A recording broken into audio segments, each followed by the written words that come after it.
Captain Preston, can you explain to us why you were present at the massacre?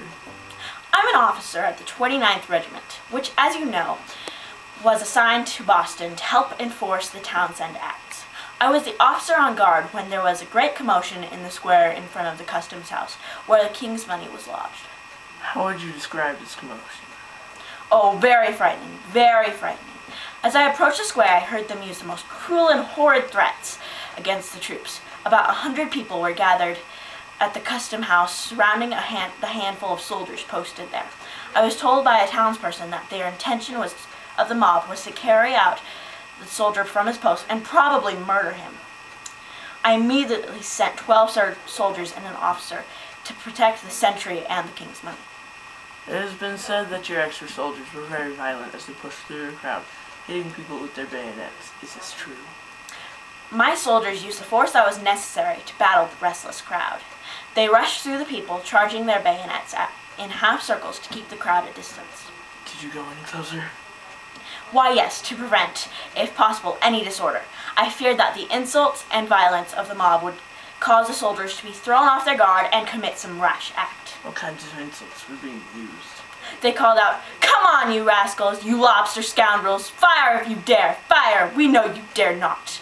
Most people came, and the ringleaders had clubs, swinging them and taunting us. Did you speak to the mob? At one point, I stood between the mob and my men, trying to persuade them to go home in peace, but they would not. Some of them came right up to the points of the bayonets and kept taunting the soldiers. Why did your men fire? One of the men was hit hard with a club and immediately fired.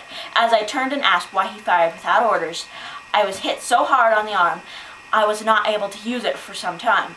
It was so hard that if it had hit my head, it probably would have killed me. When were the other shots fired? After I was hit, the crowd began to hit soldiers with the clubs, by which all of our lives were in danger. At this moment, someone called out from behind me, "Why don't you fire?"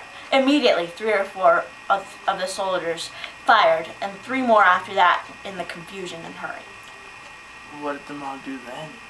They ran away, except for 3 unhappy men who had been killed on the spot. Did your soldiers ever say why they fired without orders? They said they heard the word fire and supposed it came from me. I gave no such order. My words were, "Don't fire, stop your firing." But in all the commotion and the crowd shouting fire, it would have hardly been possible for the soldiers to know who said fire and don't fire. So you have been acquitted for any crime.